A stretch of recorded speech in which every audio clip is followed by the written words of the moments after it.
Qué interesante, el principio y el fin, el alfa y el omega. ¿Quién tiene Apocalipsis 22:13? Yo. Adelante. Yo soy el alfa y la omega, el principio y el fin, el principio, el primero y el último. ¿Otra vez? Bueno, vamos a ver algo más así, más tradicional, como, no sé, 3 Nefi 9:18. Yo lo tengo. Vale, adelante. Yo soy la luz y la vida del mundo. Yo soy el alfa y la omega, el principio y el fin. Bueno, vamos a ver. En las Escrituras pasa una cosa. Y es que cuando el Señor repite las cosas, es que lo que está repitiendo es algo importante. Cuando el Señor dice, de cierto te digo, lo dice 2 veces, de cierto, es que lo que va a decir después es algo verdaderamente importante. El que no naciere del agua y del Espíritu no entrará en el reino, etcétera, etcétera. Pero en este caso, y apelo a los testimonios de las Escrituras, lo ha repetido 3 veces, no 2, sino 3 veces. Yo soy el alfa y el omega, el principio y el fin, el primero y el último. ¿Qué quiere decir esto? Bueno, vamos a ver. Cuando hablamos de principios y de fines, principios y fines pueden significar 2 cosas. El principio es el comienzo de algo, cuando algo comienza, pero también es el fundamento sobre el que se asienta una cosa, como una doctrina, una teoría. Aquel que tiene sus principios sobre la roca, por ejemplo, no lo dice así en las Escrituras, pero viene a significar lo mismo, el que se asienta sobre la roca, el que pone su principio sobre la roca, o los principios de filosofía matemática de Newton, o principio como en el principio creó Dios los cielos y la tierra, significan esas 2 cosas, y con fin pasa lo mismo. El fin es el propósito, objetivo. Con el fin de hacer tal cosa, di a los hombres, con el fin, di a los hombres mandamientos. O el fin, el final, lo que sale en las películas, fin, o the end, o wari en japonés. El punto de terminación en el que algo ya no es. Quiero decir, cuando hablamos de principio y fin, podemos estar hablando de esas 2 cosas. Como yo soy el alfa y el omega, el primero y el último, el principio y el fin. ¿Por qué hace esto? Este énfasis, ¿qué quiere decir? Una cosa tan simple. Miren ustedes, cuando la Escritura aparecen tan simples, es que tienen trampa. Yo digo, ocultan una verdad más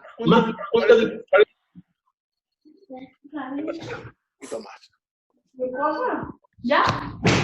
Jesucristo es el principio de todas las cosas, el Señor, ¿verdad? Pero ¿qué es el principio de todas las cosas para nuestro universo? ¿Qué es eso?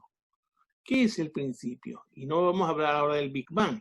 Y hablaremos del Big Bang si quieren. De hecho, vamos a hablar del Big Bang. Eso es una figura estilística esta que hago. Vamos a hablar del Big Bang, pero verán ustedes. Yo soy el alfa y el omega, el principio y el fin, dice el Señor. Bueno, en principio eran verbum, el verbum era apud Deum, et Deus erat verbum, que quiere decir en el principio era el verbo y el verbo era con Dios, y el verbo era Dios. Eso es Juan 1:1, ¿verdad? Que lo hice buscar, pero me lo he reservado para este momento, ¿verdad? En el principio era el verbo. ¿Qué es el verbo? La palabra. La palabra, metiéndonos un poco en entelequias, es el paso de la potencia al acto de crear. Porque primero todas las cosas son creadas en la mente. Y después, por la palabra, al verbalizar, esa cosa es creada, ¿verdad? Pero esto es meternos en ontología aquiniana, de Tomás de Aquino. Solo que en el principio era el verbo y el verbo era con Dios. El verbo es un sinónimo también de Jesucristo y el Dios era el verbo también. Bueno, ¿quién me lee Abraham 3:22? ¿Quién lo sabe? Mis estudiantes de seminario se lo tienen que saber de memoria sin mirarlo. Y el Señor me mostró a mí, a Abraham, todas las inteligencias. A ver, ¿quién lo lee? ¿Quién lo lee? ¿Quién lo tiene? ¿Quién lo tiene? No tiene. No lo tengo. Aquí, vale, el 24, 22. El 22. Y el Señor me había mostrado a mí, Abraham, las inteligencias que fueron organizadas antes que existiera el mundo. Y entre todas estas había muchas nobles muchas de las nobles y grandes. Ajá, bueno, vamos a ver. Voy a hacerles énfasis en 3 puntos. ¿De acuerdo? El primero es antes. ¿Antes de qué? Antes que existiera. ¿Que existiera el qué? El mundo. Es decir, el Señor está en el concilio de los cielos, hablando con sus hijos de esta tierra, antes que existiera el mundo. Pero antes que existiera el mundo, ¿qué existía? ¿Qué piensan ustedes? ¿Existía algo antes que existiera el mundo? ¿Qué sabemos? ¿Qué había antes que existiera el mundo? ¿Qué había antes de que existiera el mundo? La astronomía, una de las cosas que estudia, es qué había antes que existiera el mundo. Es una cosa con trampa, porque antes que existiera el mundo existían otras muchas cosas. De hecho, existían bastantes mundos, bastantes galaxias, bastantes del universo. Antes que existiera el mundo no quiere decir antes que existiera el universo, sino que antes que existiera nuestro mundo. Porque no se olviden ustedes, y luego tendremos tiempo para meternos en astrofísica más de lo que quieran, pero que les va a gustar. Ahora mismo estamos con la parte así doctrinal, ¿verdad? Antes que existiera el mundo, pero cuando hablamos de mundo, no estamos ni más ni menos que hablando de la creación de este mundo. Como el Señor, y Brigham Young, por ejemplo, dice en sus escritos, porque la fe es el poder mediante el cual el Señor crea los mundos, y habla en plural de los mundos. Y de hecho define la fe de una forma muy interesante, como un poder creador. Pero antes de que existiera el mundo, se refiere antes de la creación de la Tierra, aunque este concepto también se puede interpretar antes de la creación del universo. Recuerden ustedes que cuando el Génesis empieza en el principio, ¿cómo empieza el Génesis? Creó Dios los cielos y la tierra estaba desordenada y vacía, y la faz del Espíritu se movía sobre la superficie de las aguas, ¿verdad? Y ustedes sabrán también que las historias de la Biblia, de las Escrituras, se refieren a las creaciones en este mundo, de esta tierra en la que vivimos, pero que las creaciones del Señor son de innumerables mundos, y de muchos, muchos innumerables, más innumerables que las arenas de la mar. Y estamos hablando de mundos con todos sus habitantes. Y esto es importante. Así pues, vamos a ver. ¿Qué es primero? Tenemos que ponernos a pensar, a tener algo común, ¿no? ¿Qué es universo y qué edad tiene el universo para poder decir antes de que existiera el universo o antes de que existiera el mundo? ¿Qué es el universo? ¿Qué piensan ustedes?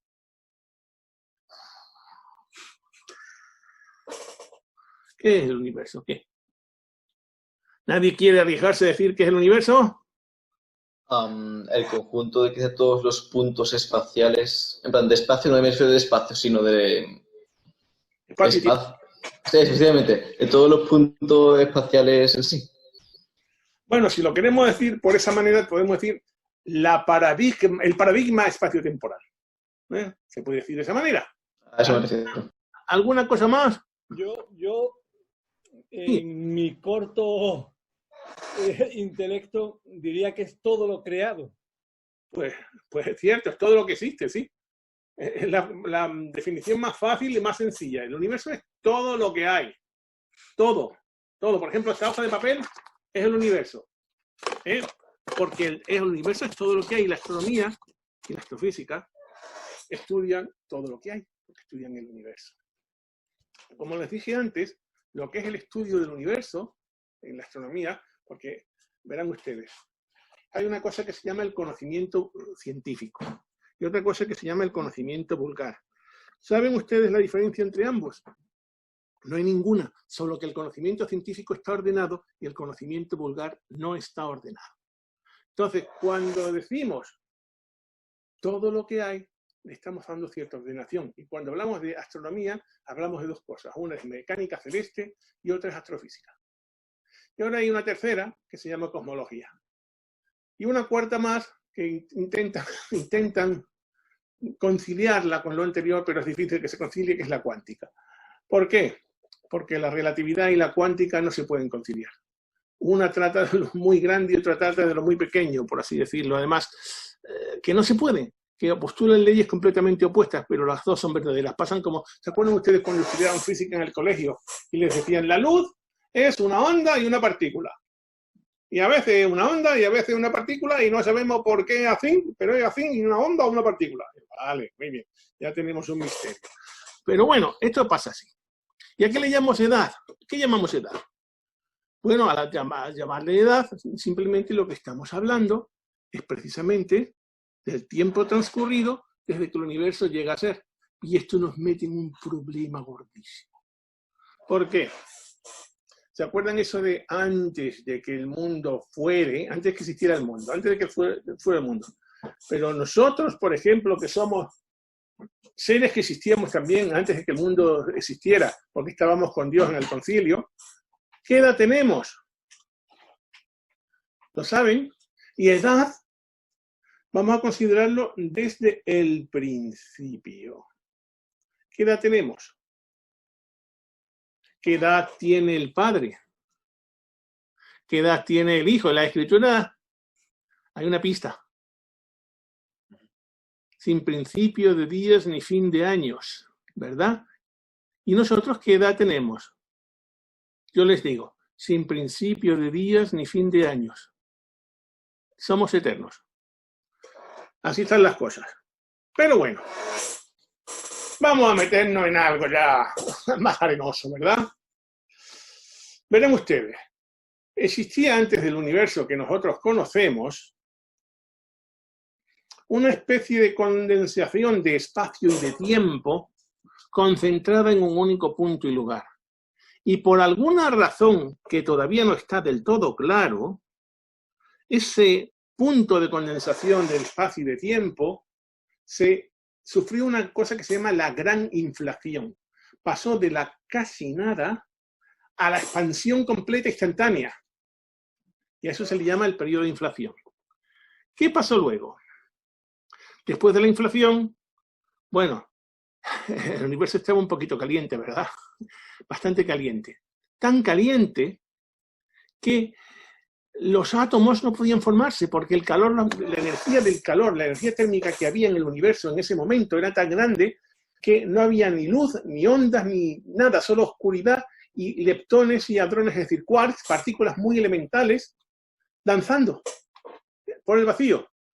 Hasta que el universo no se enfrió, los electrones no pudieron empezar a orbitar alrededor de los protones y los neutrones unirse a los protones y formarse los primeros átomos de hidrógeno. No se pudo. A esa parte, cuando ya la temperatura se enfría lo suficiente, pues se le llama la recombinación y el acoplamiento en cosmología. Bueno, y es lo que está representado en este gráfico. Qué pena que lo único que no tengo esto es un cursor. Como la época oscura, simplemente porque la temperatura era tan alta que no había manera de ver lo que estaba pasando. Bueno. Se forman luego, cuando ya hablemos de las estrellas, les garantizo que les voy a explicar cómo se forman las estrellas. Digamos, de momento ténganme la fe de creer que se formaron estrellas alrededor de unos 400 millones de años, cuando ya se crean átomos, como de hidrógeno, que es la materia más abundante, porque es un electrón, un protón y un neutrón. Y eso combinado en equilibrio, donde el electrón está recorriendo y trazando sus espines alrededor de un núcleo, pues llegan a juntarse muchos átomos de esa clase, a calentarse lo suficiente y a generar estrellas. Bueno, se forman estrellas, se forman galaxias, se forman muchísimas cosas. Después, ¿qué pasa? Bueno, el universo se expande. Se forman las galaxias, se forman los planetas. Y en la actualidad estamos en lo que se llama una expansión acelerada del universo. Esto es a grandes rasgos. El movimiento del cosmos a grandes rasgos. Bueno, ¿qué es lo que pasa? El universo empezó expandiéndose, empezó de un puntito concentrado, se infló, o hiperinfló, sufrió una hiperinflación, y se empezó a expandir y se expande. Ya veremos cómo se expande o cómo se está expandiendo. Pero resulta que, ya saben ustedes, alguna vez nunca de pequeñito, sobre todo los chicos, han tirado una piedra para arriba a ver qué pasa. Una piedra, ¡oh, está bajando! Y como hayan tirado perfectamente vertical, están corriendo ustedes un serio peligro.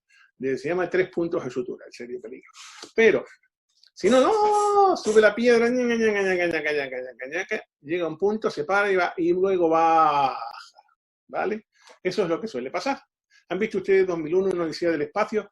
La primera secuencia, cuando hay un mono que empieza a pegarle trastazos a los huesos, y los huesos empiezan a tirar huesos para arriba y ver cómo suben y bajan y se mueven. Bueno, con el universo pasa algo así. Llega un momento que hay una inflación máxima, llega la energía que promovió esa inflación se agota y se supone que para o se encoge. No, ni siquiera para, ni siquiera sigue, ni siquiera se encoge. Según se ha descubierto, y esto es muy reciente, el universo se sigue expandiendo todavía y a más velocidad con la que empezó a expandirse. Es decir, se supone que al principio de todas las cosas el universo se expande con cierta velocidad y que a medida que pasa el tiempo, la energía que tiene para expandirse se agota y luego o se contrae o se para o sigue a una velocidad, pero no, se expande a una velocidad acelerada.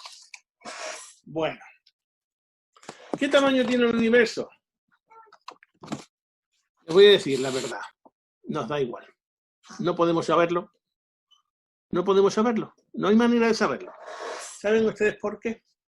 Bueno, yo les voy a decir, lo que nosotros conocemos del universo es algo que tiene 13.700 millones de años luz.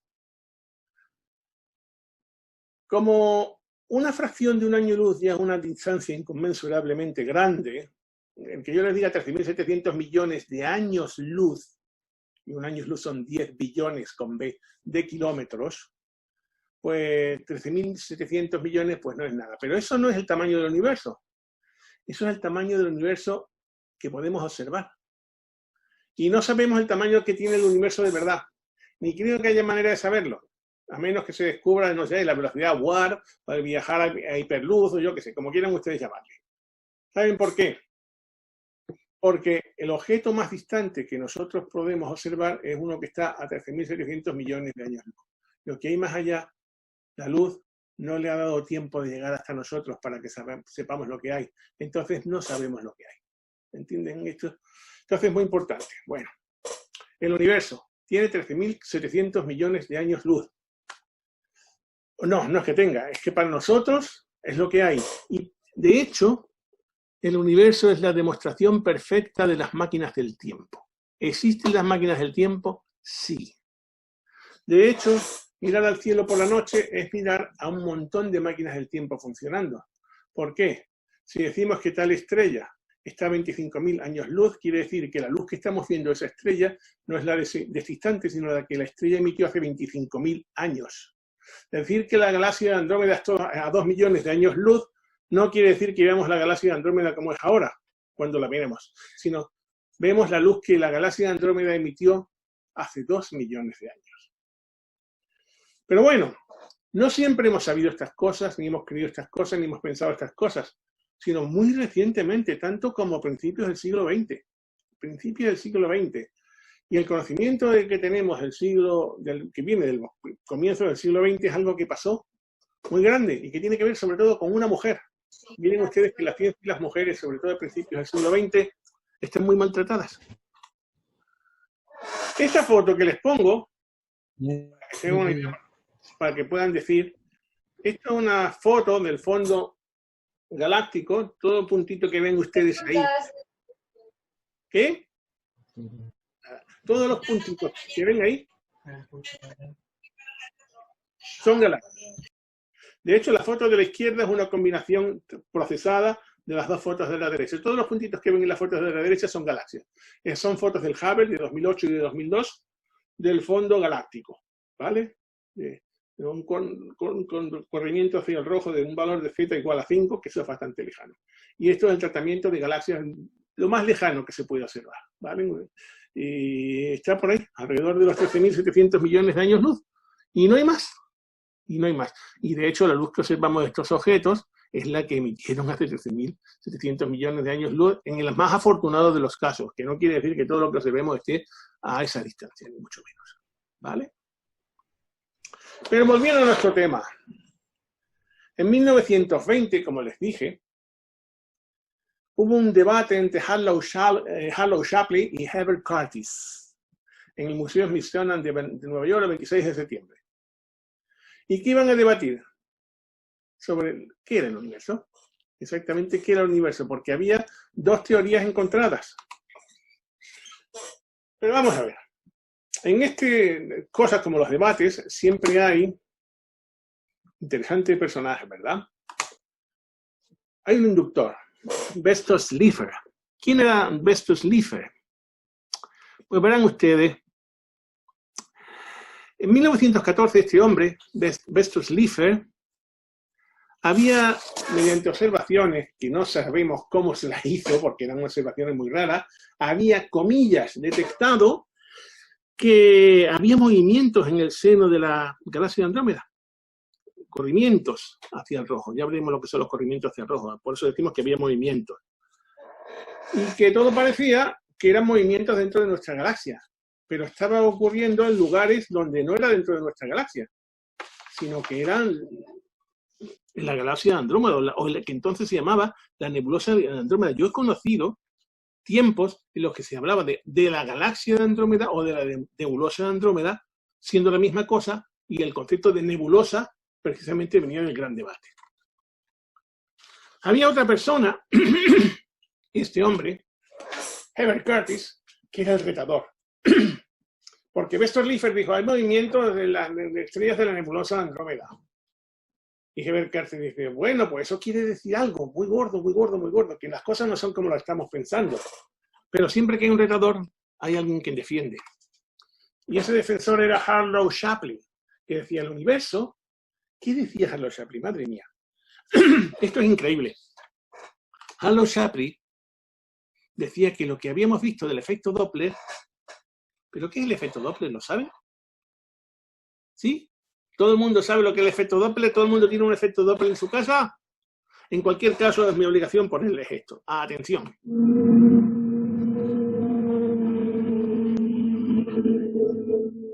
Si repetimos la secuencia anterior, advertiremos que cuando vemos acercarse el coche, oímos un sonido cada vez más agudo.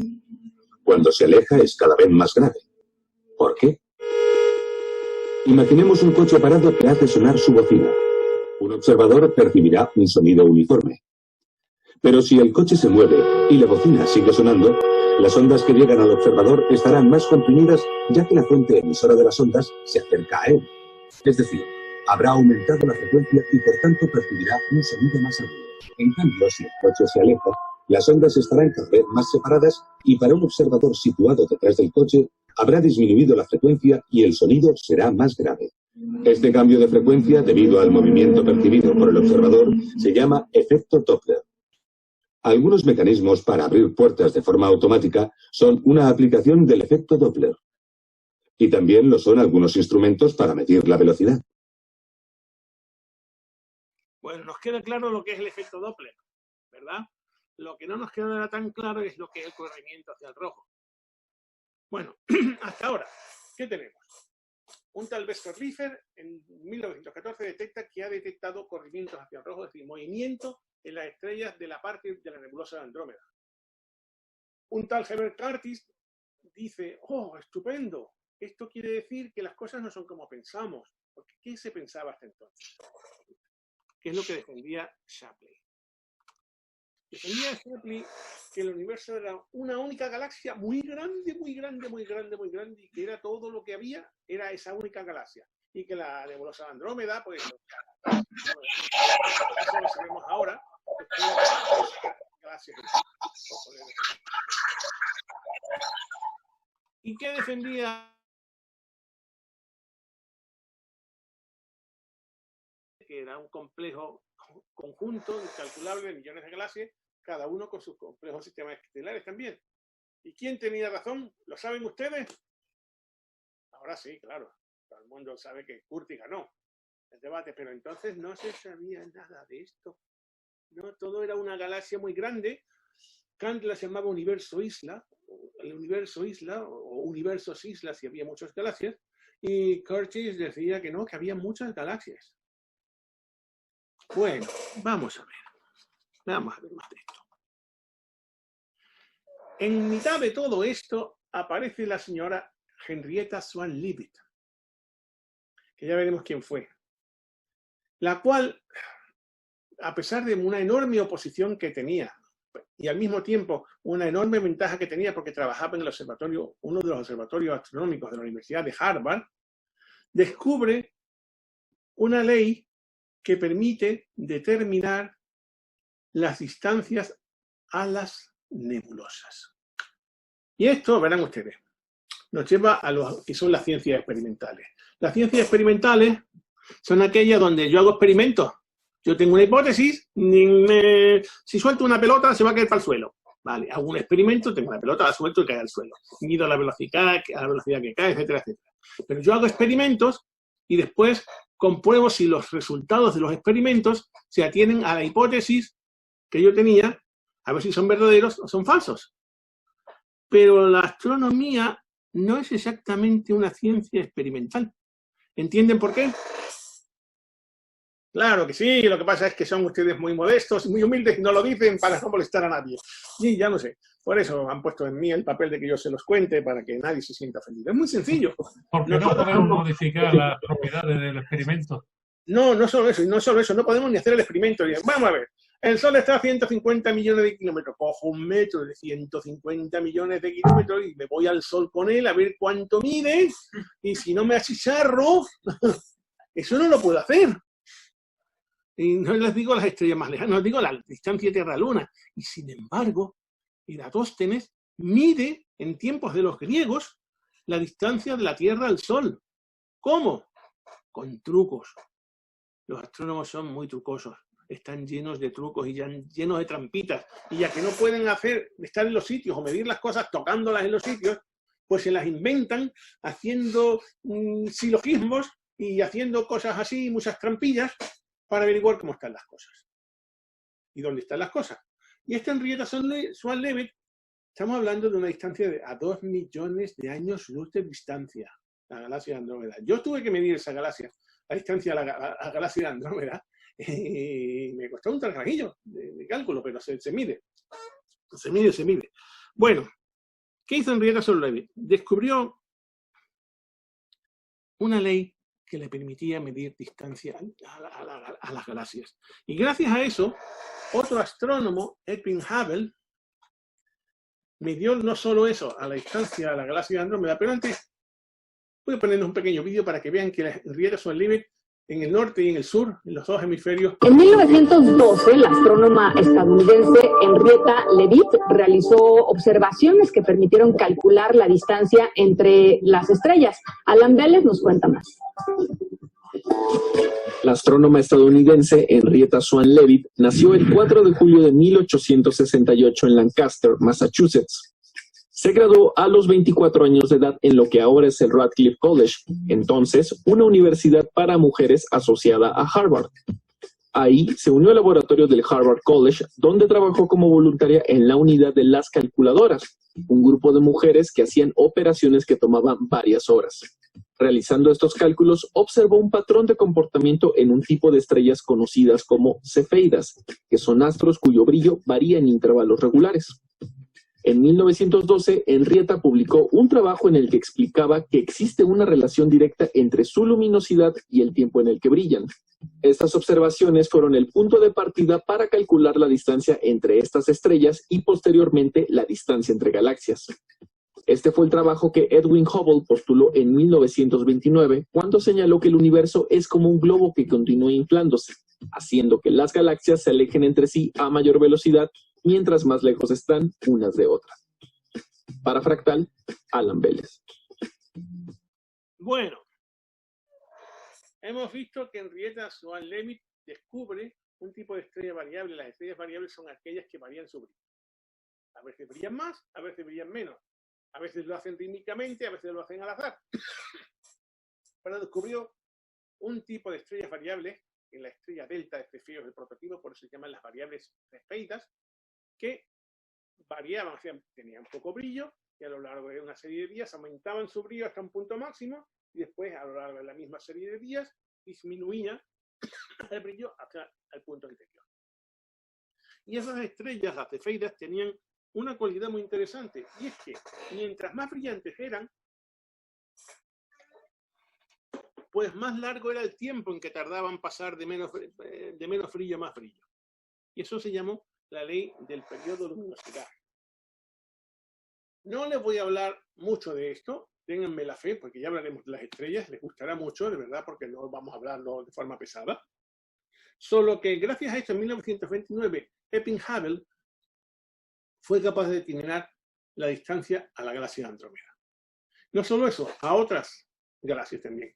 Y descubrió una ley, la ley de Hubble, que decía que la distancia a la que está una galaxia, a la distancia, es igual a su velocidad por una constante. O mejor dicho, si dividimos la distancia en la que está una galaxia por la velocidad a la que se está alejando, el valor que nos dé siempre va a ser el mismo. ¿De acuerdo? Con lo cual, Hubble lo que hizo fue medir distancias a distintos cuerpos celestes, distintas nebulosas, que luego ya se llamaron galaxias, con lo cual dejó a Shapley tirado en la ruina, por así decirlo, porque se demostró que el universo no era una especie de cosa gigantesca, galáctica muy grande, sino que eran galaxias separadas. ¿De acuerdo? El corrimiento hacia el rojo. ¿Qué es lo que es esto? ¿Se acuerdan del efecto Doppler? Cuando se acerca el coche, las ondas, la velocidad de las ondas, es la velocidad de las ondas más la velocidad del coche, con lo cual las ondas se comprimen y se hacen más agudas. Y cuando se alojan, es la velocidad de la onda menos la velocidad del coche. Y por lo tanto, las ondas, el periodo se alarga y suenan más graves. Bueno, en astrofísica, esto que ven aquí a la izquierda, que acaba de salir, es el espectro de un cuerpo celeste. Los espectros se consiguen haciendo pasar la luz de un cuerpo celeste en el óptico a través de un prisma y descomponiendo la luz.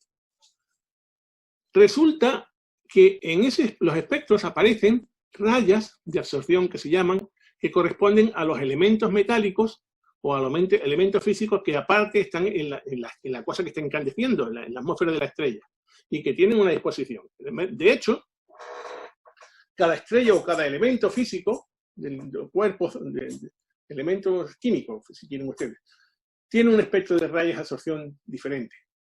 Bueno, pues descubrió Hubble que los espectros de galaxias que se alejan están desplazados hacia el rojo, es decir, que todas las rayitas negras, en vez de estar en su sitio, están un poquito más arriba, cerca del rojo.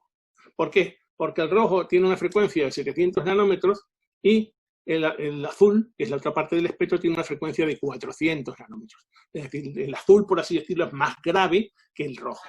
¿Entienden esto que les estoy diciendo? Es muy importante lo del corrimiento hacia el rojo. ¿Ven? Si la estrella se está alejando de nosotros, se corre hacia el rojo. Y si la estrella está acercándose a nosotros, se corre hacia el azul. ¿Entienden esto?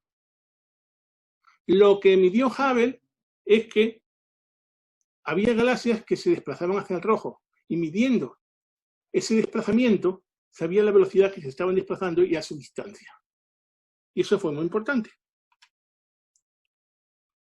Eso con respecto a lo que es el universo. El fin del universo. Eso es muy gracioso. Verán ustedes, el fin del universo... ¿Se va a acabar el universo? Sí, se va a acabar. Eso dicen. O no se va a acabar.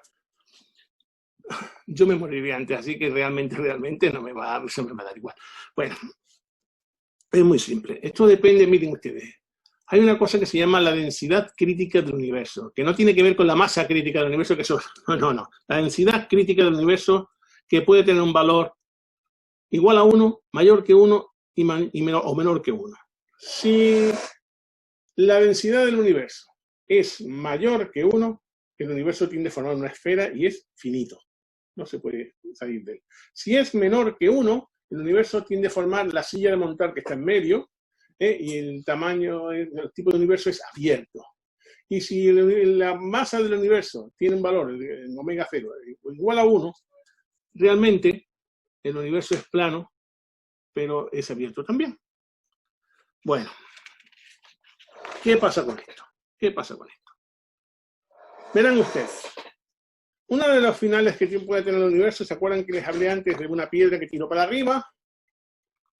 Pues se expande, bueno, sube, y luego baja. El universo, uno de los postulados que el universo puede tener es que el universo, después que se ha expandido hasta el máximo, se contrae, y volvemos al principio.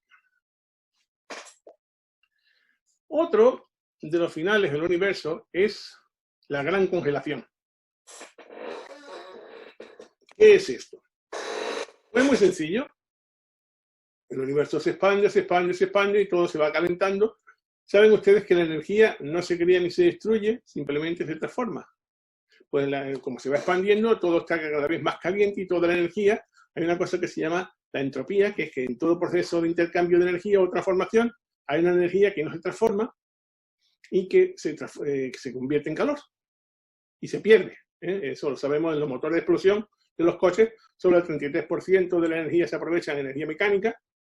La energía química de combustible se convierte en energía mecánica, el 33%. El resto se convierte en calor, y ni más ni menos. Y por eso los motores se calientan tanto.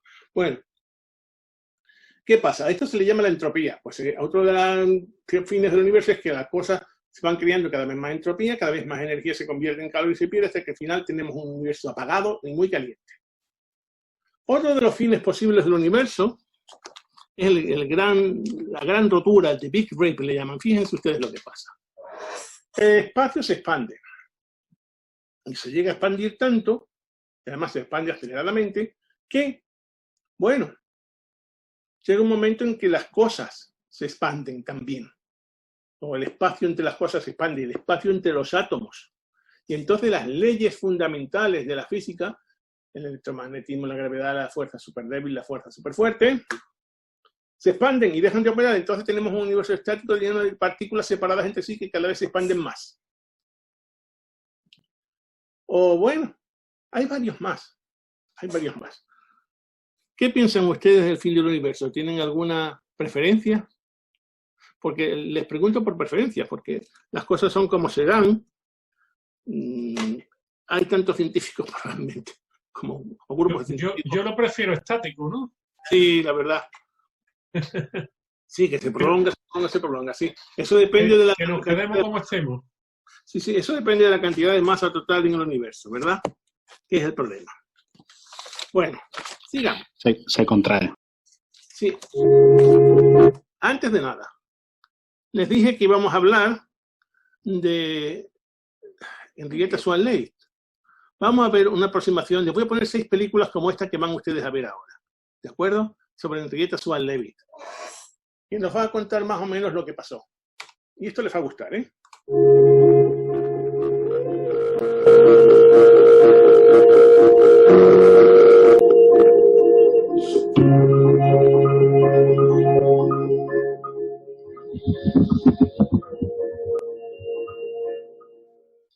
Querido diario, mi nombre es Henrietta Swan Leavitt y formo parte del harén de Pickering. ¿Sí? ¿Han oído bien? El harén de Pickering. Así es como nos llaman al grupo de mujeres que trabajamos para Edward Charles Pickering. ¿Qué cuál es nuestro trabajo? No sean mal pensados. Somos computadoras. Sí, ya sé que no tengo aspecto de computadora, pero permítame que se lo explique todo desde el principio. A unas pocas manzanas de aquí se encuentra el Observatorio Astronómico de Harvard, del que el señor Pickering es director. El observatorio se ha embarcado en el más ambicioso proyecto astronómico que uno pueda imaginar: catalogar la posición, el brillo y el color de todas las estrellas del cielo. Para ello cuenta con 2 telescopios, uno aquí en Harvard y otro en Arequipa, en Perú, para fotografiar el cielo del hemisferio sur. Cada día llegan cajas y cajas llenas de placas del cielo nocturno como estas. Decenas de miles de estrellas que hay que analizar una por una. Una tarea tediosa e ingrata, pero necesaria para comprender cómo es nuestro universo. Y aquí es donde el señor Pickering tuvo su genial idea: contratar mujeres. En palabras del propio señor Pickering, las mujeres tienen la destreza para realizar trabajos repetitivos, no creativos. Y somos mucho más baratas, ya que cobramos 25 centavos la hora. El sueldo mínimo. Así que, día tras día, mis compañeras y yo, el harén de Pickering, pasamos 7 horas diarias, 6 días a la semana, analizando sistemáticamente placa por placa. Pero que conste que no me quejo. Cobramos un sueldo, tenemos un mes de vacaciones, trabajamos en algo que no es limpiar o ser maestra, y estamos más cerca de la universidad de lo que cualquier mujer podría haber soñado. Y además hacemos una gran labor por la ciencia. Y haríamos más si este necio fuese capaz de ver lo que tiene delante de sus narices. Si este orangután pudiese tan solo intuir que en Harvard su harén está fraguando la astrofísica del siglo XX, que si nos dejara explorar, desarrollar y publicar nuestras propias ideas científicas, habríamos avanzado muchísimo más en nuestro conocimiento sobre el cosmos. Pero no, para él, como para muchos otros, el mejor servicio que las mujeres podrían prestar a la astronomía es la mera acumulación de hechos. ¡Contenta me tienes!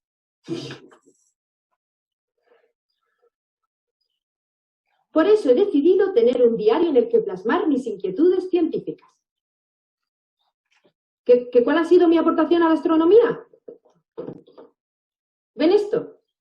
Digamos que he descubierto una regla para medir distancias en el universo. Pero de eso ya hablaremos. Hasta la próxima.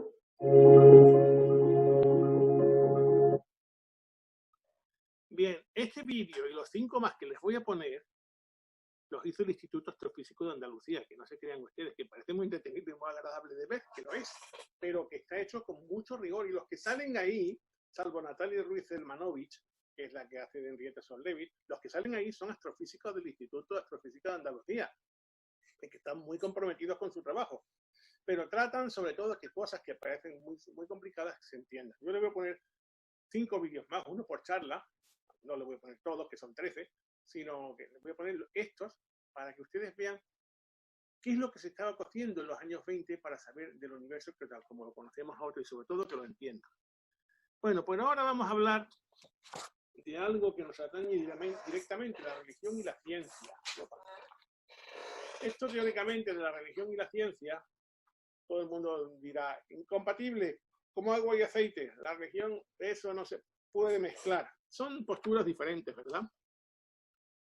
Dos visiones complementarias del mundo, en efecto. Para unos no existe lo otro y para otros no existe lo uno. Pero son posturas radicales. De hecho, una de las primeras cosas que a mí me han preguntado siempre es, pero ¿cómo puedes ser tú religioso si eres astrofísico? También me han preguntado, atenta esta tiene trampa, ¿cómo tú, siendo tan inteligente, estás en una religión? Es una pregunta tramposa. Es como, ¿cómo se llama esto? La prueba del diabólica, que se llama. Es una prueba que no se puede hacer. No tiene que ver. Yo siempre respondo, precisamente por eso, porque soy muy inteligente. Esto es una religión como la de los mormones. Y entonces me miran con cara de escepticismo. No puede ser, no lo estoy diciendo de verdad. Pues claro que lo estoy diciendo de verdad. Conozco la ciencia. Sí, y la mayoría de mis colegas conozco astrofísicos. Pues el universo es un montón de grandes masas de rocas y gas dando vueltas en el espacio, movidos por el azar. Pero para mí no es eso. Para mí eso es un universo muy desagradable y muy frío, ¿verdad? Bueno. Las dos visiones complementarias del mundo. ¿Quién tiene la razón? ¿La religión? ¿La ciencia? Eso. Bueno, cualquier persona religiosa dirá que la religión, lógicamente. Sobre todo si desde nuestra religión, por la sencilla razón de que nosotros basamos nuestras creencias en un testimonio personal de todas las cosas de religión y del universo, de lo que haya, ¿verdad? Pero los científicos dirán, si no se puede pesar, medir o contar, si no lo podemos probar, no podemos decir que eso sea verdad, sino que es una cosa muy subjetiva. Bueno, no es exactamente así. Yo no pienso que sea así. ¿Saben ustedes la escritura que dice, ni un solo pajarillo cae al suelo sin que vuestro padre... Ni suceden las catástrofes cósmicas como esta de Eta Carinae, que es una estrella en el hemisferio sur, que está explotando lentamente desde hace decenas de años y no termina de explotar. Está así. Y esto es Eta Carinae. Hay una sección en Doctrina de Convenios que es la sección 93. La sección 93 de Doctrina de Convenios es muy conocida. Habla sobre todo de la luz y de la verdad y otras muchas más cosas. Quisiera que alguien me buscara los versículos 19 al 21 de la sección 93, si sois tan amables. El que lo tenga me avise.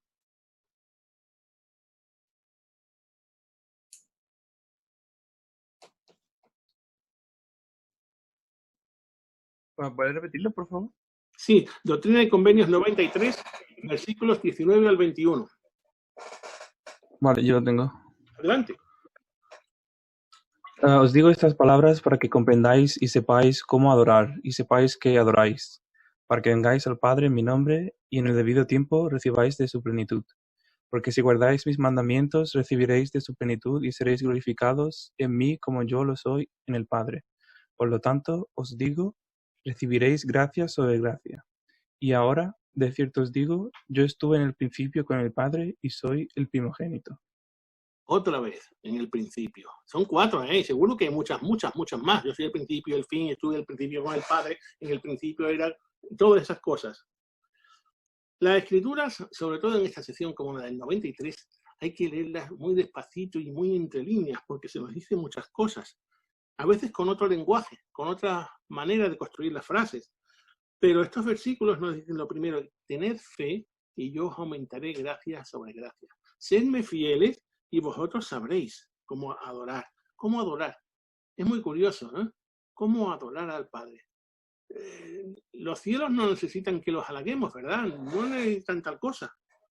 Sino que eso de adorar tiene que ser algo, ¿verdad? Adorar, hablar con, entre otras cosas. ¿Por qué dice además después en el versículo 21 que yo estuve en el principio con el Padre y soy el primogénito? Una especie de no os olvidéis. No os olvidéis. Por supuesto que cualquier principio de inteligencia que reunamos en esta vida se levantará con nosotros en la resurrección. Y la gloria de Dios es la inteligencia, en otras palabras, luz y verdad. Nuestro Padre Celestial no nos pide que nos estudiamos de la ciencia, ni del avance, sino ni del conocimiento, sino que, ya lo dijo Jesucristo, demos al César lo que es del César y a Dios lo que es de Dios, ni más ni menos. Las cosas no se excluyen entre sí. Muchas veces los principios científicos, ¿saben ustedes? Les voy a contar cosas. ¿Saben ustedes del odio entre internistas y cirujanos? El odio entre internistas y cirujanos es tal que uno le llama... Perdona, el teléfono se vuelve loco. El odio entre internistas y cirujanos es tal que unos le llaman al otro matasanos y otros le llaman al otro carnicero. De hecho, los cirujanos dicen, mira, ¿por qué tiene el anestesista y los médicos internistas pedir que haga análisis de sodio, de potasio y de electrolitos? Yo he abierto millones de barrigas y jamás ni he visto ni el sodio, ni el potasio, ni ninguna tontería de esas. Y te lo dicen así con toda la cara del mundo. Y además, convencidos de lo que te dicen. Yo lo he escuchado personalmente, no una, sino bastantes veces, que yo no he visto el sodio ni el potasio. Y entonces yo extrapolo rápidamente. Yo, como toda la vida llevo la ciencia haciendo muchas cosas y no he visto nunca nada espiritual. Claro que no. Porque para ver algo espiritual primero hay que estar mirando hacia lo espiritual. Y tú no estás mirando hacia lo espiritual. Además, vivimos en un mundo en donde, ¿saben ustedes? Antes había sabios. Las personas, los hombres sabios eran aquellos que sabían de muchas cosas y que eran capaces de contestar a preguntas fundamentales sobre la propia existencia y tratar de resolver con honestidad y sinceridad y sencillez de corazón problemas relacionados con los dilemas de la existencia. Pero ahora no. Ahora hay científicos. No digo que sean malos, solo digo que la especialización de la ciencia lleva al hombre a focalizarse y no ver más allá. Hay traumatólogos que solo son capaces de operar una mano y de esa mano se especializan en el primer dedo de la mano para tratar las lesiones que puedan tener. Pero no les pida que te hablen sobre la hipertensión, aunque la han estudiado en la carrera, porque no lo saben, se les olvidó. Y así pasa con muchas ramas de la ciencia. La especialización de doctorado exige que cada uno descubra algo inédito, algo desconocido hasta entonces y demuestre que eso que ha descubierto existe. Y si lo consigues hacer y lo defiendes, te dan un título de doctor. Pero es que las grandes cosas, al parecer, ya están descubiertas o no generan interés en los doctorandos. Así que uno cada vez se va especializando en cosas más pequeñas, minúsculas e inconcretas. Verán ustedes, les cuento esto porque se van a encontrar con el dilema entre la ciencia y la religión. De hecho, los científicos se permiten burlarse de aquellas personas que creen en algo. Porque, no sé, asocian la espiritualidad a la palurdez, al ser una persona cateta, vulgar y sin formación ninguna. No permitan eso, ni tampoco permitan, que los hay también, de los dos, que los fanáticos religiosos les despojen de la capacidad de análisis. Decía Brigham Young, que no estoy diciendo yo mismo, sino Brigham Young decía, yo tardé 3 años en bautizarme porque tuve que leer y estudiar el libro de Mormón a base de bien, y hasta que no me lo estudié y vi que aquello no tenía huecos por ninguna parte, yo dije que no me bautizaba. Y yo no quisiera que ningún mormón ni ninguno de ustedes, decía Brigham Young, se bautice o crean las cosas porque yo les estoy diciendo, sino que las comprueben. Y eso está escrito en Discursos de Brigham Young, de BY, Discursos de Brigham Young, y en Journal of Discourses, o si lo prefieren más abreviado, en el libro de Enseñanza de los Profetas, modernos del libro de Brigham Young, el gordito, el segundo libro verde que tenemos, ahí está escrito la enseñanza de los profetas. Simplemente hay que saber mantener lo que es un equilibrio entre ciencia y espiritualidad. De verdad, que estas cosas se las digo porque pretenderán quitarles una si se van a la otra. Si se van al lado religioso, algunos pretenderán quitarle la capacidad de análisis. Y si se van al lado del análisis, prácticamente la mayoría van a intentar quitarle la espiritualidad que aporta el hecho religioso. No lo permitan. Busquen las bendiciones del Señor. ¿Saben ustedes que el que descubrió el anillo bencénico, Kekulé, no sabía cómo descubrirlo, no sabía cómo descubrirlo hasta que una noche soñando vio una serpiente, el Ouroboros, que se mordía la cola, y así descubrió el anillo hexagonal del benceno. Y así se descubrió. A veces vienen revelaciones, pensamientos, o nuestra mente es amplificada, y muchos descubrimientos de los científicos son pensamientos que vienen amplificados a la mente, y yo personalmente creo que es la influencia del Espíritu Santo para bien o para mejor, porque el Señor inspira a sus hijos para que el mundo pueda avanzar. Permitan ustedes que la inspiración del Señor les llegue, les toque, que comprendan y que no solo vean las cosas como un proceso mecánico, como procesos mecanicistas, de cosas automáticas, sino que traten de ir más allá y de ver las cosas con una visión holística, con una visión integral que les permita percibir la naturaleza de las cosas del universo. Y en esto, además, busquen la misericordia de Dios y sean de siempre agradecidos. Eso es lo más importante. Y entonces recibirán gracia sobre gracia, como dice la sesión 93, y recibirán luz y verdad.